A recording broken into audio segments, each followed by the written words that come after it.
Your wife's death is the reason you got fired. You heard that right. Those words came from the man who gave me life, the one I spent my whole youth calling Dad. I devoted nearly a decade of my prime years to building his company, our family's company. From a no-name operation into a serious force in the transportation industry. I poured my heart, trust, and entire life into it. And now, after losing my wife at the lowest point in my life, they didn't just turn their backs on me. They used the deepest pain I've ever known as an excuse to cover their failures and weaknesses. And it was at that moment I finally understood. Family isn't always a safe harbor. And sometimes the only way to save yourself is to walk away. Follow along with this story. And let me know what you think about my choices along the way. Hello, my name is Gavin Whitmore. I'm 32 years old and currently the Chief Operating Officer at Carter Dynamics, a company specializing in supply chain management and transportation logistics. Like Carter Dynamics, my family once owned a business in the same industry. I used to believe I'd spend my entire life working in the family business, that it would be the place where I'd build my future. But life doesn't always follow the plans we make. And sometimes the most brutal blows come from the people we trust. Even though a year has passed, the pain of losing my wife still lingers inside me, like a wound that never truly heals. But what's been even harder to move past is the betrayal from my own family. In the darkest days of my life, when I needed a hand to hold, they chose to turn their backs on me. Not just turn away, but to shove me out of their lives in the cruelest way possible. If there's anything that haunts me more than the day I lost the woman I loved, it's the way my family used that moment of weakness to stab me in the back without a second thought. And that was when I realized I had no choice but to learn how to walk alone. It all started over a year ago. After 4 months of battling late-stage ovarian cancer, my wife, Ella, took her last breath, still holding tightly onto my hand. We had met 3 years earlier at an industry conference in San Diego. Ella was an event coordinator then, and I had just started managing a minor division within my family's company. We met, we laughed, and it didn't take long to realize we had found something special in each other. After 2 years of dating, we decided to get married. We thought life would unfold peacefully, just like it does for so many other couples. Falling in love, getting married, and welcoming happy little kids into a home filled with laughter. But life is never that simple. We found out about Ella's illness on a morning in March. She suddenly collapsed in the kitchen while she was making breakfast. When I rushed her to the hospital, I thought maybe she had just been overworking herself.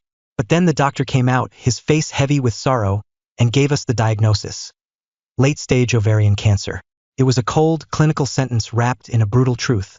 She had about 4 months left. Hearing those words, I felt like my entire world shattered. It was as if the ground had collapsed beneath my feet. All our plans, all our dreams, reduced to ashes. After hearing the doctor's words, I tried to hide the truth. I told myself I had to stay strong, to keep smiling as if nothing had changed. But somehow Ella knew. She just had to look into my eyes and understand everything without an explanation. In the following days, I spent nearly every free moment by her side. I cut back on work, turned down meetings, and pushed aside anything unnecessary. We took more walks, cooked more meals together, and stayed up talking longer into the night, as if we were trying to hold on to every precious moment slipping quietly through our fingers. Sometimes, I wished it was all just a bad dream, a nightmare I would eventually wake up from and find Ella back in the kitchen, laughing and pulling one of her silly little pranks on me. I tried everything, from adjusting her treatment plans to getting her into the best medical centers I could find, holding on to a hope that, somehow, a miracle would happen. But just like the doctors had said, for months later, she was gone. It was a quiet afternoon. Sunlight streamed through the hospital window, draping across her face like a soft, gentle blanket.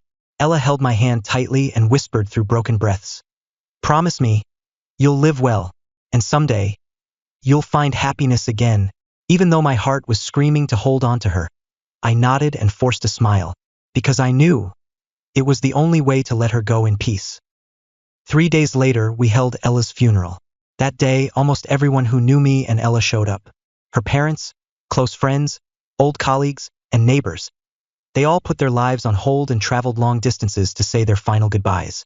Only my family was missing. My father, Anthony Whitmore, and my brother, Jordan Whitmore, never showed up. My mother, Lillian Whitmore, came by for about 10 minutes. She stood by the casket, laid down a wreath, and then quietly searched for me in the crowd. When I asked her, Where are Dad and Jordan? She just shook her head and whispered so softly I had to lean in to hear. The company's busy, they couldn't make it.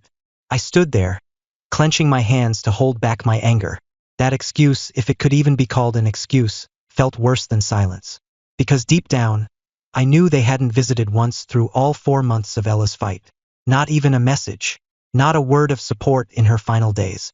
That was the first time in my life I truly understood.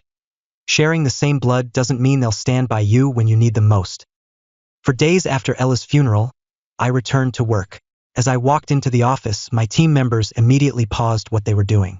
One by one, they approached me, offering a nod, a firm handshake, or a light pat on the shoulder.